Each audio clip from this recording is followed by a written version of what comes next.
placement of politics into the individualist self-help techniques and social media realism of communicative capitalism.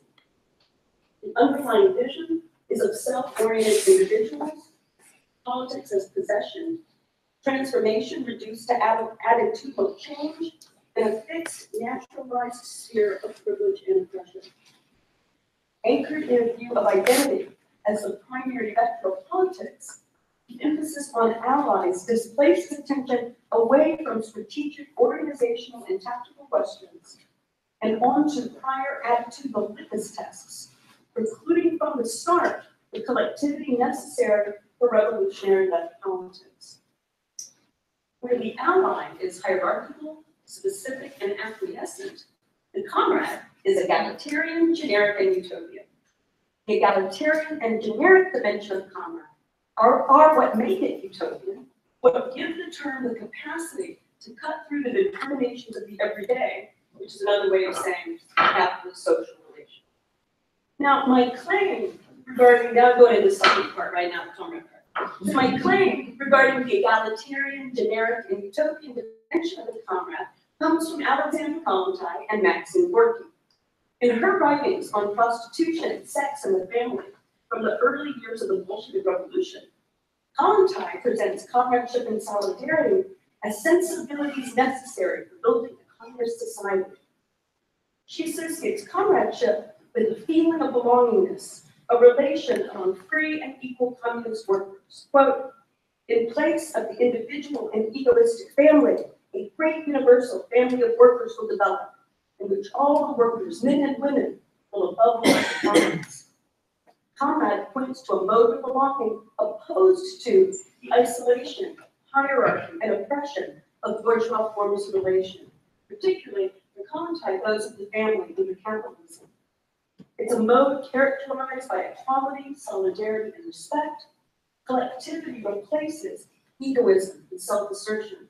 In Russian, the word comrade, tovarishch, is gender neutral, so it replaces gendered forms of address. And every time I drink water, I always feel like, you know, that awful video of Marco Rubio, right? Okay, so that's common topic. So Gorky. So Gorky has a short story from the early 20th century, just titled Comrade. The story testifies to the life-giving power of the word comrade. Gorky presents comrade as, quote, a word that had come to unite the whole world, to lift all men up the summits of liberty and bind with new ties, the strong ties of mutual respect, end quote. The story depicts a dismal, torturous city of hostility, violence, humiliation, and rage. And in this city, the weak submit to the dominance of the strong. In the midst of all this miserable suffering, one word reigns out, comrade, and the people cease to be slaves. They refuse to submit. They become conscious of their strength. They recognize that they themselves are the force of life. In Gorky's story, when people say comrade, they change the world. His examples include a prostitute feels a hand on her shoulder and then weeps with joy as she turns around and hears the word comrade. With this word, she is interpolated not as a self-commodifying object enjoyed by another, but as an equal in common struggle against the very conditions requiring commodification. Rather than isolated and alone, she becomes part of the collective, the many fighting for justice. Like Kollontai, Gorky associates the word comrade with freedom from servitude and oppression, with equality. Like her, he presents the comrade as opposed to capitalist egoism's exploitation, hierarchy, competition, and misery. And, like Kollontai, Gorky links comradeship to a struggle for work and the vision of a future in which all will be comrades. So Gorky and Kollontai inspire what I'll call the first thesis of the comrade. Comrade is a generic and egalitarian, and for communists and socialists, utopian figure of political relation. The egalitarian dimension of comrade names a relation that cuts through the determinations given by the present. This aspect of comrade comes through in the conclusion of Fanon's Wretched of the Earth. Fanon appeals repeatedly to his readers as comrades. At the end of the book, he says, "Come, comrades, the European game is finally over. we must look for something else. And in the very last line, for Europe, for ourselves, and for humanity, comrades, we must make a new start, develop a new way of thinking, and endeavor to create a new man. Comrade is a mode of address appropriate to this endeavor. It's egalitarian, generic, and abstract, and in the context of hierarchy, fragmentation, and oppression, utopian. Now, when I'm saying that for a communist, comrade is utopian, I'm using utopian in a really specific sense. One theorized super well by Kathy Weeks and the following work. Weeks presents the utopian form as carrying out two functions. She writes, one function is to alter our connection to the present, while the other is to shift our relationship to the future. One is productive of estrangement, the other of hope. The first mobilizes the negativity of disidentification and disinvestment. Our present relations become strange, less binding on our sense of possibility. The second redirects our attention and energies toward an open future, providing, she writes, a vision or glimmer of a better world. So, as a mode of address, figure of political relation, and carrier of expectations, Comrade disrupts capitalist society's hierarchical identifications, sex, race, and class. It insists on an equalizing sameness of those on the same side of a political struggle, rendering the equalizing sameness productive of new modes of work and belonging. The power of Comrade consists in how it negates old relations and promises new ones. The joy of comradeship is the flip side, or the bright side of discipline. So my wager is that a speculative, composite account of comradeship, one that will distill common elements out of different uses of the word comrade as a mode of address, figure of belonging, and container for shared expectations. My wager is that this effort can provide a view of political relation that we actually need in the present. Comrades are more than allies trying to attune themselves to the experiences of the oppressed. They are those on the same side of the struggle for an emancipated egalitarian. So, who is a comrade then? As we will see in Greta Garbo's first scene in Eric Stooge's 1939 Niemechka, anyone but not everyone can be a comrade. Oh wait, we're not getting any sound. Just a second. Wait, crisis. Oh, I know what. There we go. Now I don't have to start again. No, it wasn't. Sorry. Oh no. Wait a minute. Crisis still is happening. Does anybody have an idea how to make the Comrade, a tech person. Yeah. Mason. Tech guy, anybody. Oh my gosh. This beat is like a rock.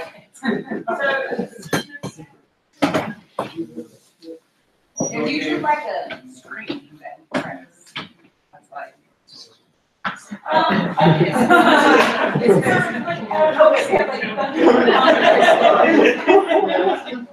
See, we not only give you a chance to talk about comradeship, but to enact it.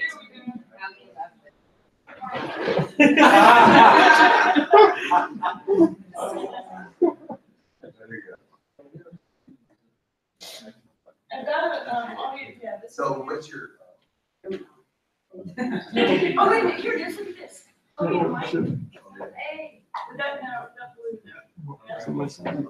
You wireless.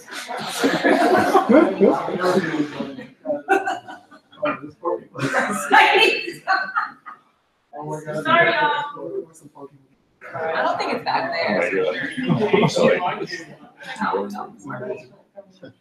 HDMI cables, he says. Yeah, HDMI cable. It's not He's just like laugh. Like, all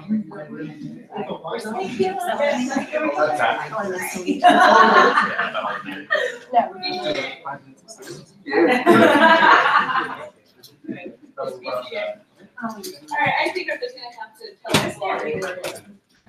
Tell us what it said. It's not a match.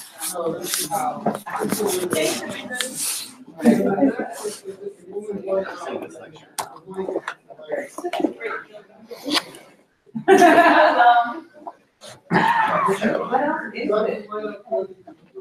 Oh, yeah.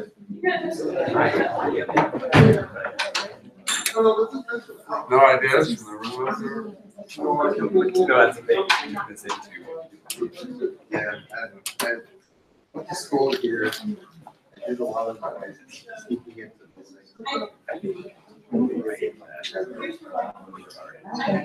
So this is a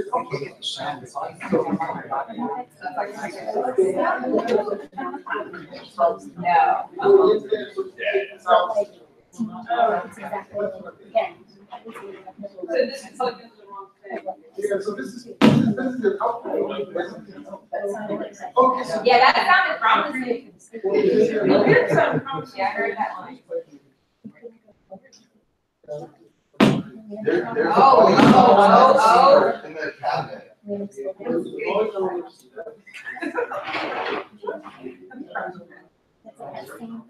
Also, there are various inputs on that receiver. No, let's just not worry about it. I'll just tell you what's going on. All right, let's go back again. Okay, so in this video, we got these three guys. They are now, they're Bolsheviks, they're workers for the state association, they come on board to take care of. And Moscow is sending the comrades to straighten them out. So they're looking around, you know, we don't know what the comrade looks like. How are we supposed to know someone? You know, how are we supposed to know who the comrade is? So like, oh, maybe this guy's a comrade. He looks like a comrade. So they're like, oh, he looks like a comrade. And then we'll see what happens. Oh, no.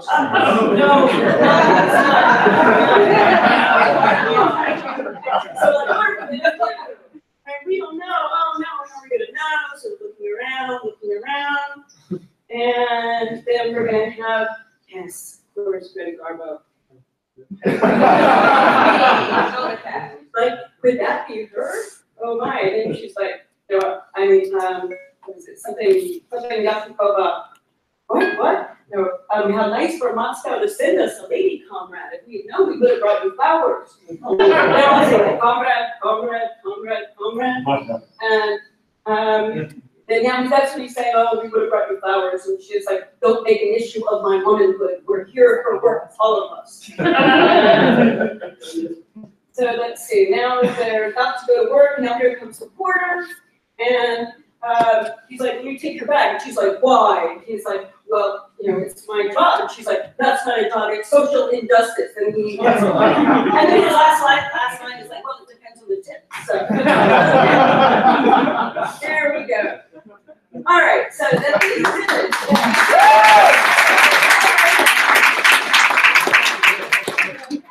so anyone but not everyone can be a comrade. Verona Polyana can't figure out who their comrade is by looking at them. Identity has nothing to do with comradeship. To make an issue of identity is uncomradely. It substitutes the specificity of a determination given by everyday capitalist society for the generic, egalitarian, and collective sense of comrade. The premise of comradeship is division, so there are sides. But unlike Carl Schmitt's classic account of the political, in terms of the intensity of the antagonism between friend and enemy, comradeship doesn't concern the enemy. That you are not my comrade does not mean you're my enemy. You might be a bystander, an ally, politically disengaged, a co-worker, a member of my family. Comrade is a term of address that inhabits an ecosystem of relations. The fact of the enemy of struggle is the condition of comradeship, but it doesn't determine the relation between comrades. Comrades are those on the same side of the division. With respect to this division, they are the same. They recognize the same division, the same political horizon. So their sameness is that of those who are working toward the same political goal. To say comrade is to announce a belonging and the sameness that comes from being on the same side. Now I want to explore a little bit more this emancipatory egalitarian kernel of the term comradeship, and it appears really clearly when you start to contrast the comrade with other figures of political relation. It said the relation between comrades is not the same as a kinship relation. One is not born a comrade. It's not the same as the relation between brothers and sisters, parents and children, spouses, cousins. My son may be my comrade, but when I add comrade, I am designating a new and separate aspect of our relationship. The term comrade inserts a political element, highlighting the fact that my son and I share a politics that exceeds our blood and kinship relation. Kin may and do disagree politically. We can be related by blood without sharing politics. The comrade's not the neighbor. Living near someone does not make them your comrade. You may be part of the same locality, the same community, the same tribe, the same neighborhood, without being comrades. Comradeship does not designate a spatial relation or an obligation stemming from proximity or shared sociality. The comrade is not citizen. Citizenship is a relation mediated by the state. Comradeship exceeds the state. It does not take the state as its frame of reference. Relations between those on the same political side are mediated by the party. One finds comrades all over the world. Comrades may oppose other citizens, as we see in state fear of communists as traitors, as those with loyalties to an organization other than the state. Finally, the relation between comrades is not the same as the relation between friends. In his reading of Aristotle on friendship, Dr. Derrida emphasizes the individual singularity of friendship. He writes, one must prefer certain friends. Friends are chosen, selected on the basis of their excellence, their goodness and virtue. One can only have a small number of friends. There isn't time. Again, this is Derrida's reading of Aristotle. For Derrida, discounting this quantification marks the becoming political of friendship. Friendship isn't originality or necessarily political. Comradeship's egalitarian assertion, in contrast, is intrinsically political. Those on the same side are bound together in ways that sets them apart, that makes them a party. Collectivity replaces the individual singularity of friendship. Comradeship extends through intimate relations to stretch into relations with those with people we don't even know personally at all. Anyone can be a comrade, whether they like me or not, whether they are like me or not. Now, I have a third thesis, and the third thesis is that the individual, understood as a locus of identity, is the other of the comrade. This third thesis hammers home the distinction between comrade and ally. Allyship is premised on asserting and protecting identity. Comradeship supersedes identity. It's premised on the forwarding of a politics. As we saw in Nina's work, an issue should not be raised of the comrade's womanhood. They all have work to do. The sameness that arises from being on the same side disrupts the supposition that birth, citizenship, proximity, or friendship constitute the basis of a politics. To be hailed as comrade is to be interpreted not as an individual, but as a member of a collective, as a political subject. My friend Oksana Timofeyeva emphasizes that in comradeship, identity vanishes. Timofeyeva gives the example of the masquerade used by Bolsheviks undercover. Anyone could be that. That could be anyone hidden under the mustache.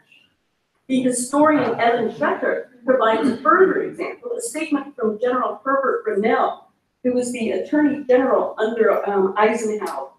Grinnell's suspicions of communists were heightened because, in his word, quote, it was almost impossible to spot them, since they no longer use membership cards or other written documents which will identify them for what they are, end quote. Not only does Grinnell iterate the identitarian logic of the state, its reliance on technologies of identification to track and contain, but he also signals the political utility of the generic. The unidentifiable can infiltrate and subvert, hide and slip away.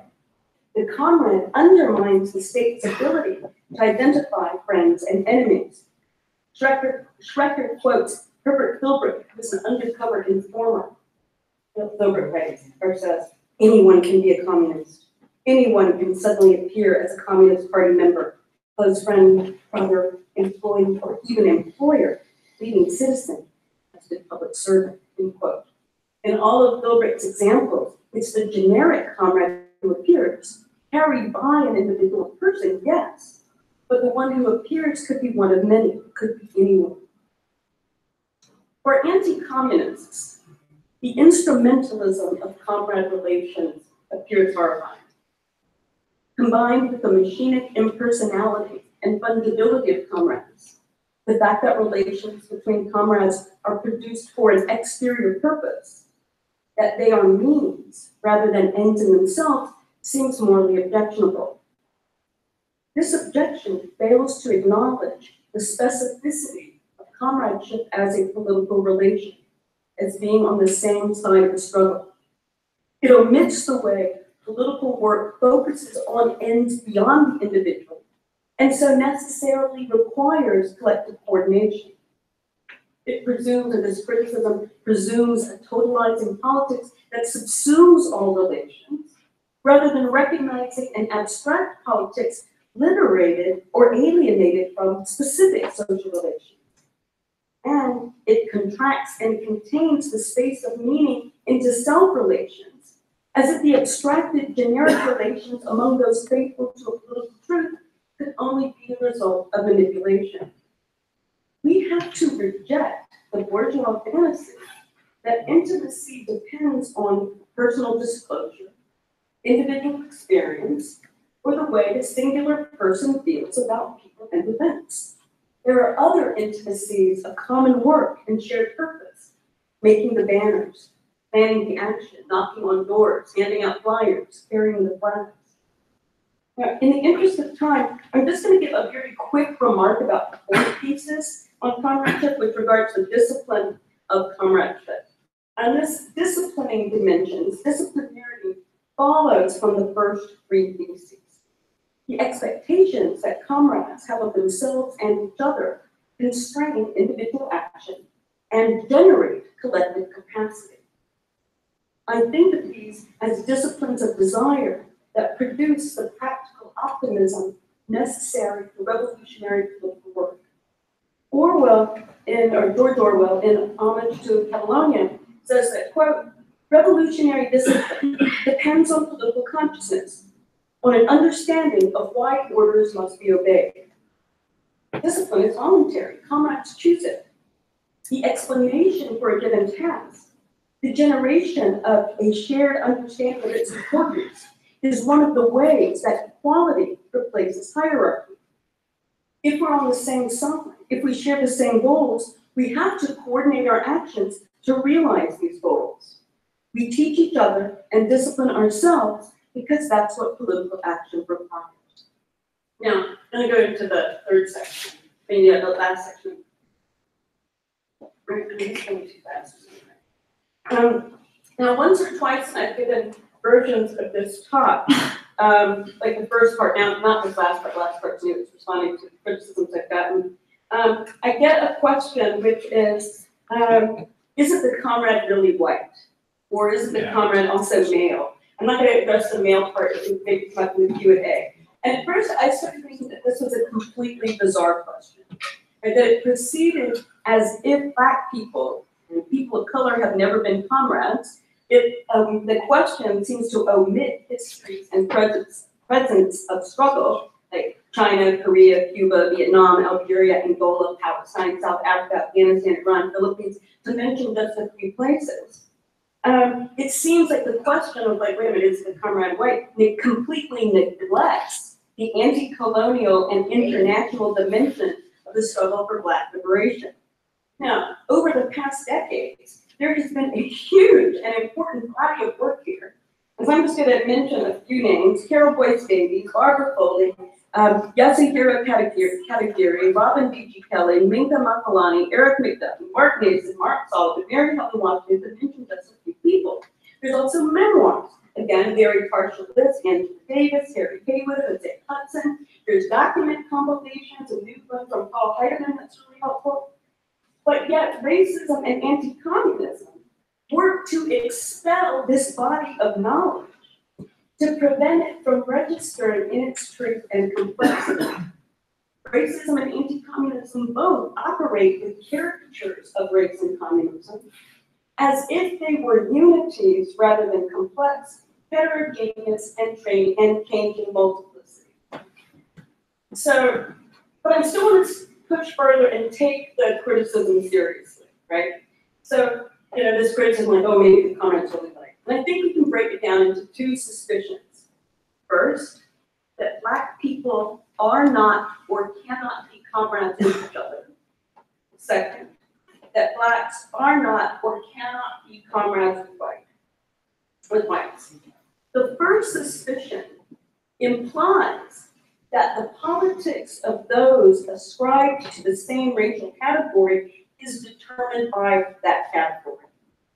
The supposition of racial kinship, brothers and sisters, occupies the entire political imaginary, as if there were no political divisions between those who belong to the same racial category. And clearly that's wrong. There have been and continue to be political differences among Black people, among people of color. Questions of separatism and assimilation, acceptance or rejection of capitalism, the strategies and tactics of liberation just scratch the surface of the politics dividing people ascribed to the same racial identity. For those in Marxist-Leninist political formations, comrade has been a term of address, sometimes accompanying the familial language of Black nationalism in the Black church, and sometimes replacing it.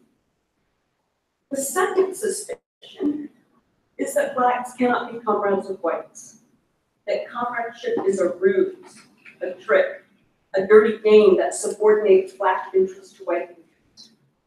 This concern appears throughout the history of socialism and communism in the United States. I should add here that US communists in the early 1930s took this to heart. Mark Solomon gives the example of the instructions a party organizer gave to a section he visited in 1932. The organizer told the group that Negroes had been betrayed perennially by whites seeking their support. Quote, what every communist must do is to be willing to die in defense of any Negro's rights.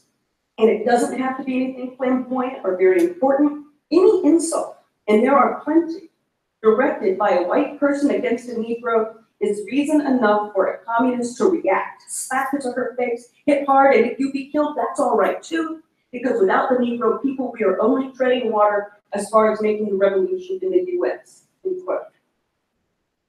In addition to the concern that whites will subordinate and betray Blacks, and thus can't really be their comrades, another concern also appears as well, namely that the Black bourgeoisie or middle class, the Black elites, advance their own interests by delivering a pacified, cooperative Black lower class over to white law.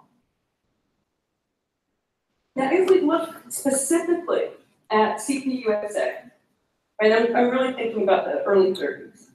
Work of historians over the last several decades have exposed the lie behind claims that the CP only engaged in Black liberation struggles for its own ends.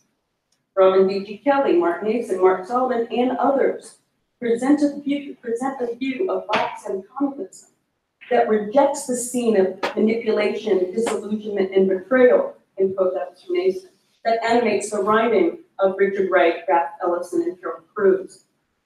For a time, the CP was the leading interracial organization in the fight against white supremacy in the US. Adopting the Black Belt thesis at its 6th Congress in 1928, the Comintern pushed the party to eliminate white chauvinism in the party and make the Negro question an organizing priority. And this was at a time when there were real dangers to interracial organizing in the Jim Crow South. These conditions, class struggle under white supremacy, illuminate the power and promise of the comrade as a figure for a political relation liberated from the determinations of specificity. I'm going to illustrate this point via the Communist Party's scandalous black belt thesis. I say scandalous because the CP line that blacks in the black belt of the US constituted an oppressed nation with a right to self-determination is so often denigrated as out of touch with reality, it's dogmatic, it's ludicrous, it's impossible, etc. Etc. Robinson makes this argument, C.L.R. James makes it as well, right? And of course, there were even party members, black comrades, who did not initially agree that US blacks constituted an oppressed nation. In his memoirs, Harry Haywood, the primary force behind the black belt thesis, sets out the stakes of the debate. Now I'm going to set up this debate. Those who viewed blacks in the US as an oppressed racial minority felt that any hint of black nationalism was reactionary, a diversion from the primary struggle of organizing black workers. For them, proletarian struggle was the sole revolutionary struggle against capitalism. Haywood argued that this position failed to grasp the revolutionary nature of national liberation struggles, which Lenin had already articulated. Even worse, it failed to provide a position from which to combat white chauvinism in the party and among the working class. It perpetually, and the acceptance of that race is the primary operator, and that we need to make sure that the proletarian revolution is the only revolution that counts. He would argue that this perpetually and necessarily subordinated race to class. And Haywood was particularly concerned that his black US comrades, which included his brother Otto Hall, he was concerned that they separated racism from its socioeconomic roots, reducing the struggle for equality to a movement against prejudice. To emphasize race rather than nation was, quote, to downgrade the revolutionary nature of the black struggle for equality, end quote. In contrast, the self-determination line, he would argue, quote, established that the black freedom struggle is a revolutionary movement in its own right, directed against the very foundations of US imperialism, with its own dynamic pace and momentum, resulting from unfinished democratic and land revolution in the South. It places the Black liberation movement and the class struggle of the US workers in their proper relationship as two aspects of the fight against the common enemy, US capitalism. It elevates the Black movement to a position of equality in that battle, end quote. So with this line, the CP would no longer make the mistake of subordinating the Black struggle to the class struggle. Instead, the party would have to educate white workers about the revolutionary role of the Black liberation struggle. As an article in the Daily Worker instructed, it is the duty of the Communist Party of the USA to mobilize and rally the broad masses of the white workers for active participation in this struggle. White comrades would have to make the Black struggle their own. Anything less would be a betrayal of the revolution. So against those who treated Black self-determination in the Black Belt as a formula for separatism, Haywood demonstrated its function in building unity. The class consciousness of white workers could only be race consciousness, white chauvinism, if they were not fully committed to the abolition of race hatred, Jim Crow, lynching, prejudice, and even indifference to the Negro struggle. Within the party, race prejudice would have to be weeded out and eliminated, fought with the utmost energy. As Mark Solomon observes, the self-determination line committed the party to fighting for the rights of Blacks, quote, to be free to control the political and social lives of their communities, end quote. At the same time, it redefined the conception of Black-white cooperation on the basis of new power relationships among peoples, end quote.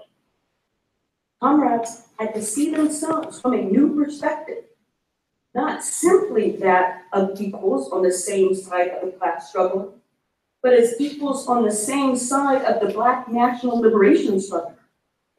The Daily Worker noted that, quote, every member of the party must bear in mind the bitterness and distrust of the oppressed, colonized, and weak masses toward the proletariat of oppressive nations. The party instituted practices to confront white chauvinism, a campaign of self-criticism, the cultivation of Black leaders, mass public crimes, expulsions. Solomon calls it a frenzy of struggle for equality and Black liberation. Some organizers in the US South criticized purges of racially prejudiced whites, but the party took the view that even if the effect was political isolation in the South, any concession to segregation would validate racism and sacrifice Black trust in white radicals. So to conclude, I've offered the comrade as a generic figure for the political relation between those on the same side. Characterized by sameness, and this figure is characterized by sameness, equality, and solidarity.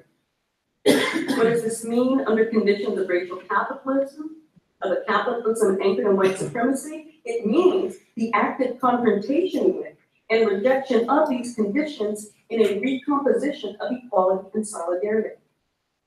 The CP's commitment to Black self-determination in the Black Belt exemplifies this vision of comradeship. It was utopian, a scandalous insistence that a large area of the southern United States belonged to African Americans because they built it, their work made it, their historic experience of capture on the ships under the lash, their re-enslavement, lynching, and Jim Crow engendered a national psychology that expressed itself as a collective longing for freedom. The Black Belt slogan refused to let this experience and this longing be subordinate to class struggle or reduced to the abolition of discrimination. The whole Jim Crow capitalist system had to come down. Black liberation, Black self-determination is revolutionary, and every communist was fighting. Further, that anyone but not everyone can be a comrade has to mean that race doesn't determine who is a comrade. This demands the elimination of racism, like chauvinism. For a while, the CP was feverishly invested in this process in ways that, quote, sometimes degenerated into fantastic accusations, and in ways that were sometimes manipulated in inter-party machinations. It also happened that the frequent and repeated accusations, trials, and expulsions gave rise to the sense that racism would never be eradicated from the party. That, as the philosopher Alain Badiou reminds us, justice and superego are intertwined in the subjective political process, right? They're intertwined in the active work of comradely discipline. Our expectations of ourselves and each other are high. Comrade is a term of address and carrier of expectations for action. Just as a party is a form for political struggle, so is comrade a form for relations between those who share a politics. It's not risk-free. It's not a magical solution to all the problems facing the left, but it is the only form through which these problems might be solved. Anything less dooms us to competition, individualism, cynicism, and melancholia. To be elected at all, we have to be comrades.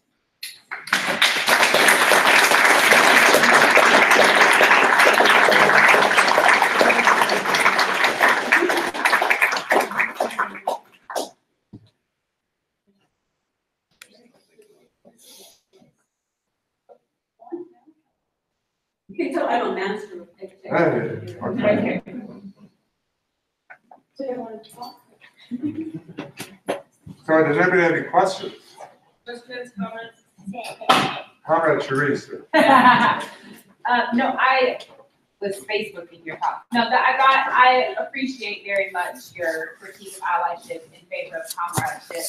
And also, anyway, so my question is, so you talked a bit about kind of, I guess, white responsibility to Black comrades, right? Or the conditions by which whites can be comrades to Blacks. So what about, so I think that the critique of the comrade as white is about kind of how does the Black person be a comrade to white people given all of the histories of Blackness, right? So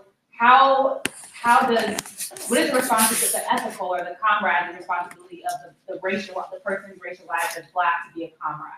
You just kind of let it go, right? Do you, so what is it like, what is the materiality of that, right? So what does that look like what is the actually existing sort of responsibility of comradeship between the racialized and white comrades, right? So that is configured within a party, right? It's not an abstract ethics.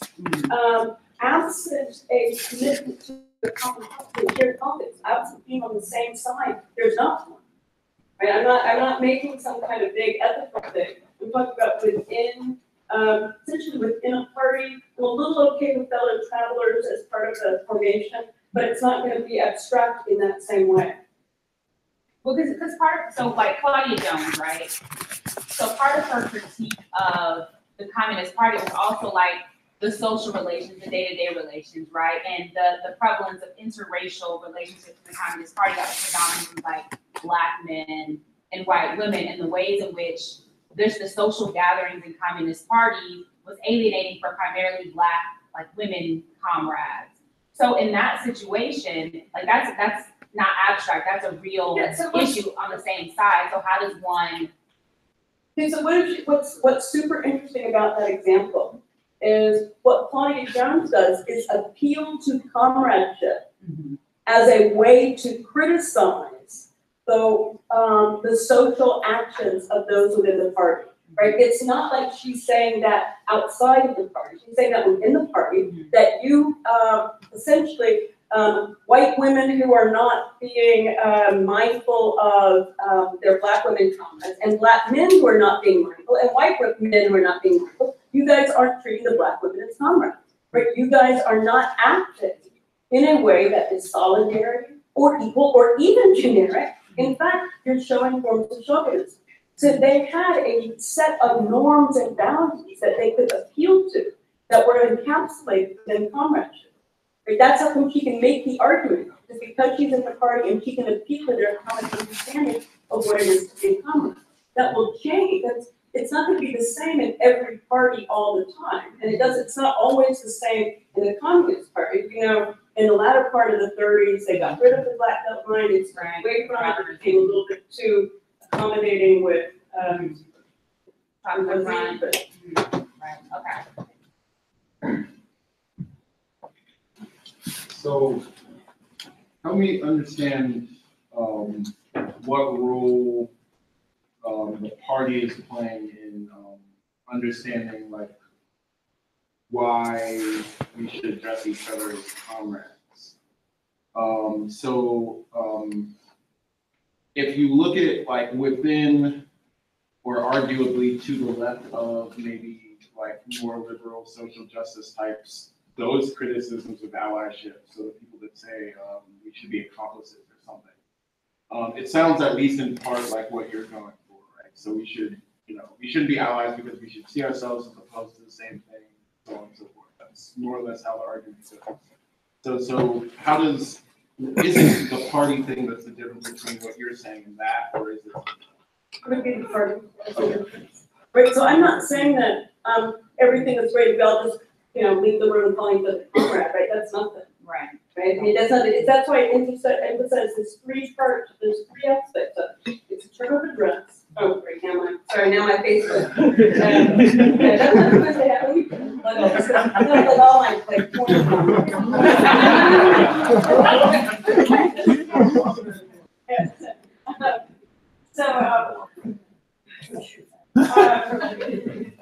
So it's a term of address, a figure of relation, a relation between those on the same side, and a character of shared expectation.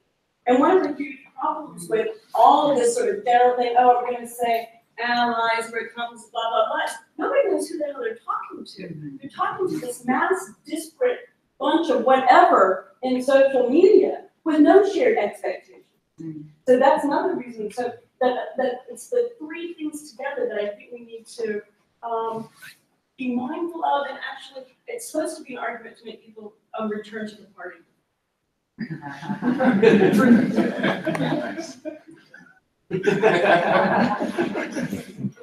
Well, I think for me, I don't know, I also think that capitalism is also a project. So I think like making that differentiation between your utopia and what capitalist utopia would mean, right? That they're making that distinction. I think that's kind of why, like, utopias are always about like the end of history. There is, well, I mean, like, if there's a sense in which it's at the end, like utopia means no place, right?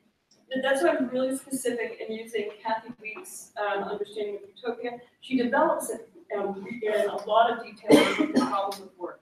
And it's a very long, interesting chapter. And it is just not going to be the same thing as just saying there's no place. There's two aspects. There's a disidentification and a disinvestment from the to the current. This is called, I'll call them the current determinations of an oppressive hierarchical society. And then there's the opening to something new. Those are the two key parts that she gets from a close reading of utopian literature. So it's not the same thing as a capitalist utopian or a utopian is no place. And she will talk about it herself tomorrow at 2 p.m. at Jet City Improv on 55th and University. Remobilizing Utopia. 2 hours of investigation into that question. So to finish my question, it wasn't that you kind of mentioned that your utopia is not actually really about multiplicity, it's about being able to occupy like, multiple subjectivities at the same time, right? So as I'm listening to your talk, I'm like, there is something that like I don't want to give up about like I don't want to give up the word queer like, in exchange for the word comrade, right? But actually what you're talking about is like a set of multiplicities in which you can occupy both those subjectivities at the same time. So but like you kind of mentioned at the end, like you wouldn't really want to give up. You would like melancholia would be something that you wouldn't want the left to be a part of. But isn't there something in the sense that like a connection between melancholia and community in a certain sense, in which like especially thinking about ethnicity, that melancholia and ethnicity is about like a search for like an origin, right? Like an origin that may not exist, but something that binds you together. Like I think there's something kind of like a affective like thing about community that you wouldn't want to give up. Like I don't know, like I wouldn't want to. For example, like the African American community isn't just a reaction to their like shared oppression. There's actually something like affirmative about that. So like maybe people wouldn't want to give up in search for like the comradeship, right? Like is there something where we can kind of like restore that or like keep that kind of like affirmative, affective kind of relationship you have to your community, I guess? So I got a bunch to say on this one. So first, one of the things that's super exciting, you know, in Chinese, the word comrade is tongji, which is also their same word for queer. And that's really kind of wonderful because they're emphasizing the sameness there. So I like that commonality. Also, in the United States, at the very end of the 19th century, there's a publication called The Comrade, which is really, everybody's really infatuated with Walt Whitman's account of comradeship in his poems that are celebrating same-sex, men's same-sex relations. So there's a nice overlap between queerness and comradeship, particularly in this sort of, it's a little too mystical for my taste, but it's a kind of of affirmation of the solidarity and closeness of comrades. So on the queer side, you don't have to give up anything. I think that overthrowing capitalism and going into a communist society, to my mind, that's more important than embracing melancholia. And and so, and people want to embrace melancholia, that's fine. Do that. We won't be comrades. We're not going to kill you. But I think but that's a different. It's not the same politics, right? The politics I'm talking about is a politics of people on the same side of a political struggle who recognize what it means to try to act politically as a collective. And it does take discipline. It does take some kind of sacrifice.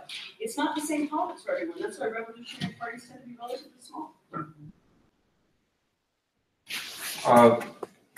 When Pinochet took power September 11, 1973, there was a whole series of things that they banned. And one of the first things they banned was the word compañero. And that has a huge kind of emotional history for the 3 years before. Allende was known as the compañero presidente. If you listen to the music of Victor Jara or Quilpayún or Inti Illimani. You'll see the invocation to compañeras, compañeros, and compañeras.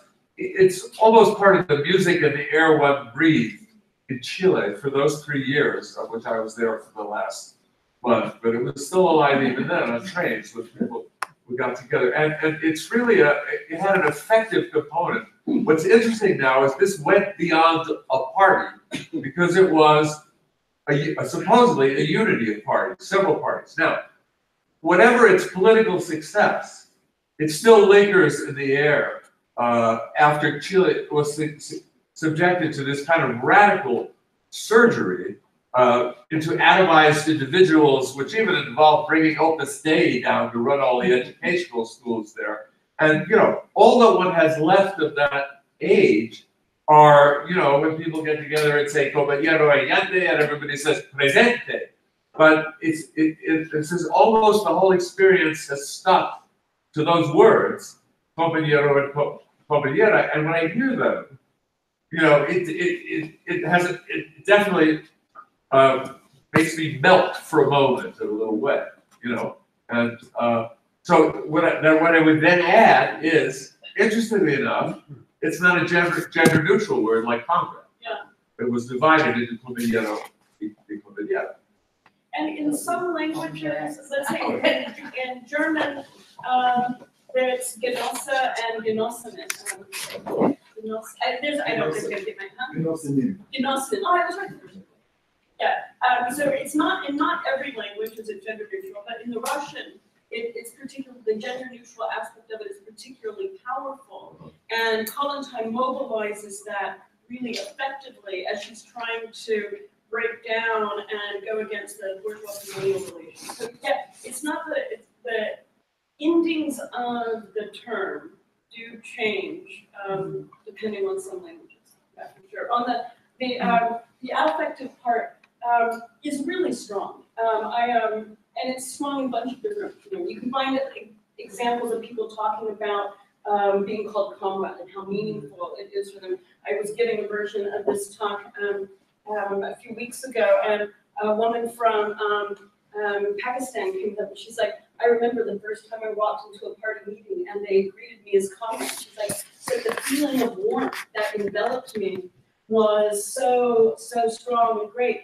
Fred Wilderson, in his book Incognito, talks about when Chris Honey, who was the head of the armed wing of the ANC, when he first said comrade to him, he said he felt like a child, he was embarrassed about it, but the feeling was so strong. Can I add to that? The moment also at the beginning of the film called The Case of the Grinning Cat by Chris Marker, which starts off on the steps of the Potemkin, where we hear the voice of Simone Signoret telling about the first time she saw Potemkin in the movie theater, and the moment when the mutinying sailors said to the officers, "Comrades," and they didn't fire, and then let's loose a montage of linked arms, which runs for 5 minutes with the music of Luciano Berio, which is one of the greatest evocations of comradeship in the 60s that you'll ever see.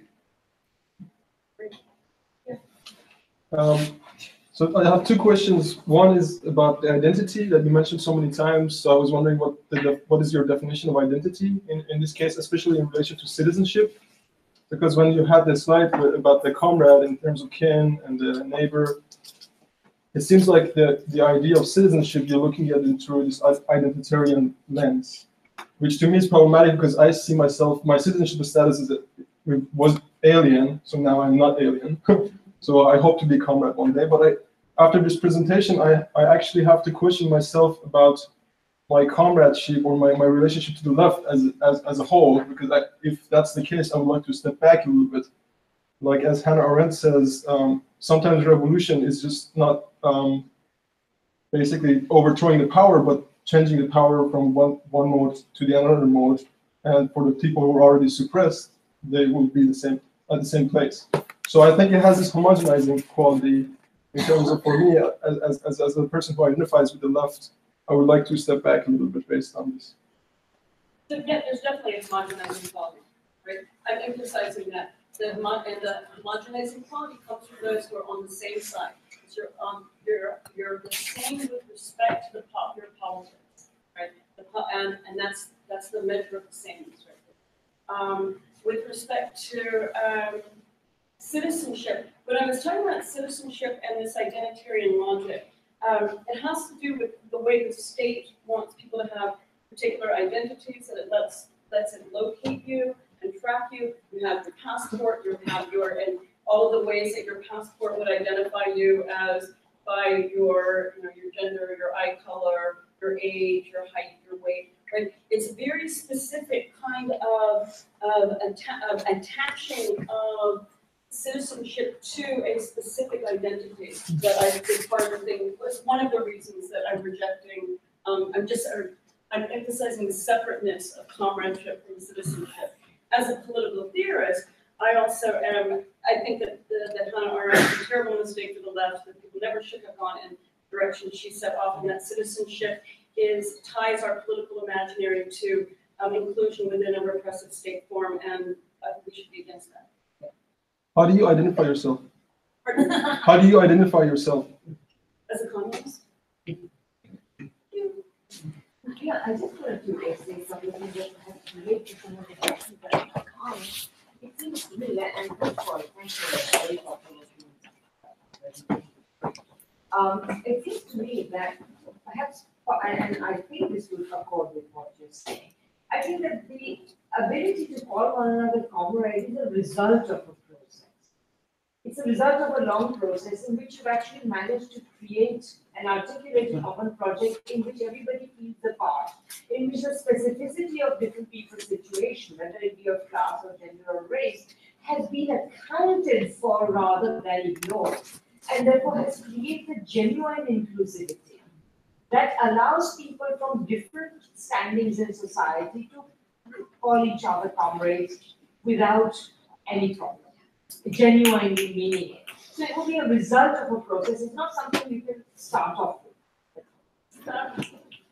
Right, I'm emphasizing it within a party and belonging to a politics where you're on the same side. And that's why I said we can't just all start calling us comrades, if that's gonna change everything. So the thing is that what I hear you saying is this process in this vague location rather than within a specific political formation that actually does the work of people having to study the material, go through the candidacy, go to the meetings, do the work, right, repeatedly. That it's not an That's a process. Yes, but it's not. It is a process, and it's a process within a political formation, right? In my sense, You don't have to convince me of a party. one of the things I agree with. One of the things that I find as a political theorist that often happens is that everybody wants to talk about all sorts of this process and that process, and then when you start to say, "Where's the process located?" Everyone's like, "Oh no, don't do it. Don't do it." So that's what I'm. That's not your view. That's what I hear a lot in political theory. Yeah. So, in not naming names, but there are locally left-wing so-called Marxist parties that everybody's a comrade when they walk in the door.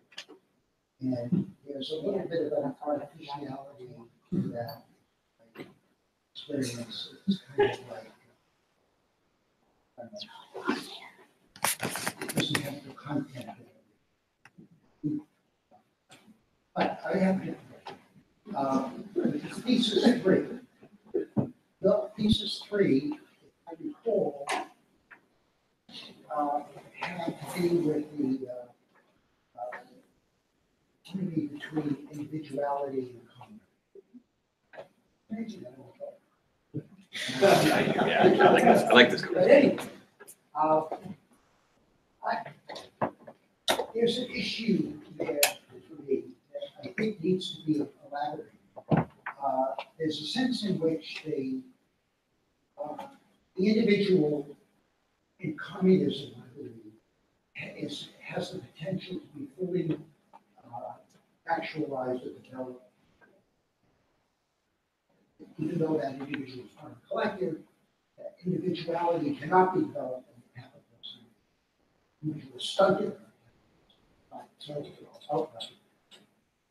But there is a sense of the way it was portrayed in Thesis 3, the way it was written, it was a sense that individuality has to be sacrificed to the point where it goes into that stereotype of well, communism, everybody dresses the same, they all walk down an aisle the same, you stepping in the same way.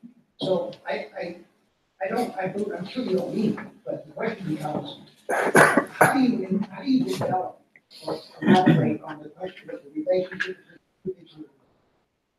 So first, I want to be really clear. I'm not talking about the flourishing of the individual under communism. Okay? I'm talking about what it is to fight for a politics, what it is to be in a party, and that I think that it is absolutely necessary, particularly on the left, to stop worrying about all of the flourishing of their individuality. If they say they want, or if we say that we actually want to overthrow capitalism or transform the system. If you do that, then you have to work with other people, which means you can't do everything you want all the time. Right? That's what I'm trying to get people to focus on, is what it is to be involved in the struggle rather than worrying about the influence. It means that you do stuff you don't want to do. Right? You go to meetings when you're too tired. Right? You suck it up when when you don't exactly fully agree with the way things are going, and realize, well, there'll be something else next time. We learn every time. We learn every time we pursue a politics, pursue a strategy, pursue an action. If the action I want to do isn't the one the group wants to do, is this a disaster? No, it just means the group wanted to do this, and we'll see afterwards, was it the right thing to do or not? Right? But you have to do stuff you don't want to do, and we forget that it's crucial to put aside the individual preferences. That's what I'm trying to argue for, and I actually think that there's a lot of power in the emphasis on you're like, oh, when everybody looks the same or something like that, or the stereotype of images under communism. It's powerful when everyone's wearing a similar T-shirt. It's powerful when everyone's got on a beret. It's powerful when you've got 50 people with red flags, right? But isn't it also problematic? No.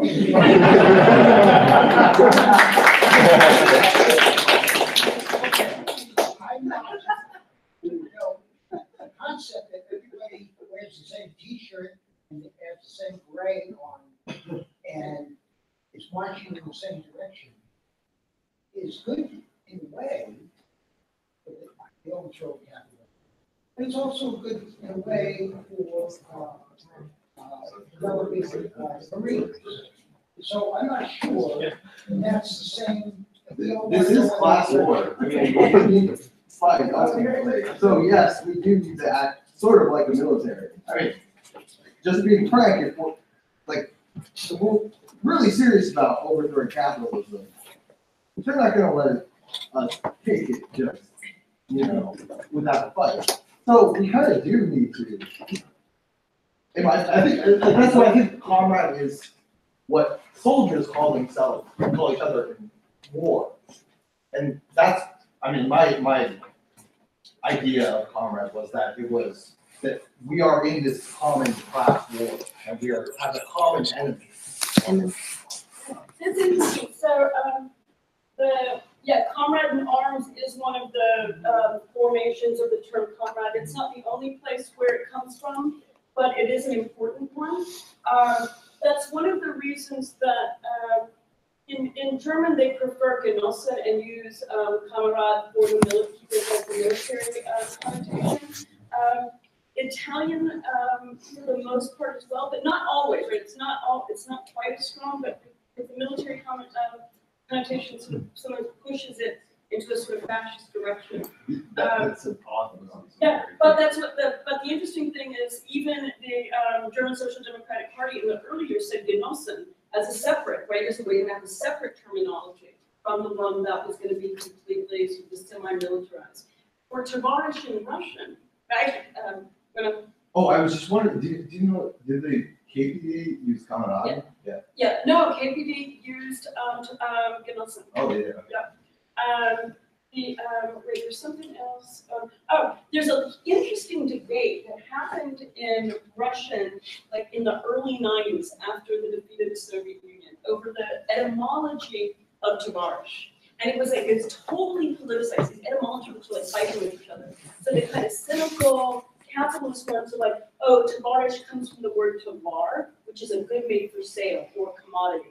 And the idea, the implication was, you know, if you scratch a comrade, what you'll see down is anybody's available for a price. So they were totally trying to stain Tavares to make it seem like it never had any promise. Well, other people were like, this is crap, this is not true. It comes from this much older word that has to do with the tents used by soldiers in common encampments, which actually is much closer to the other etymologies where it comes in most of the Romance languages, where it has to do with this, the tent or the dwelling that soldiers were using. And in Italian now, it's those who shared a hotel room, or not hotel room, who shared a room when they were travelers. So the German Genosse is neat because it comes from an early word like Genozza or Genuzza, which has to do, well, it's Genosse, it has to do with shared enjoyment, which is actually kind of. Yeah, so can you Yes. send me So there's a much older anchor in there. Okay, fun with animals. Thank you.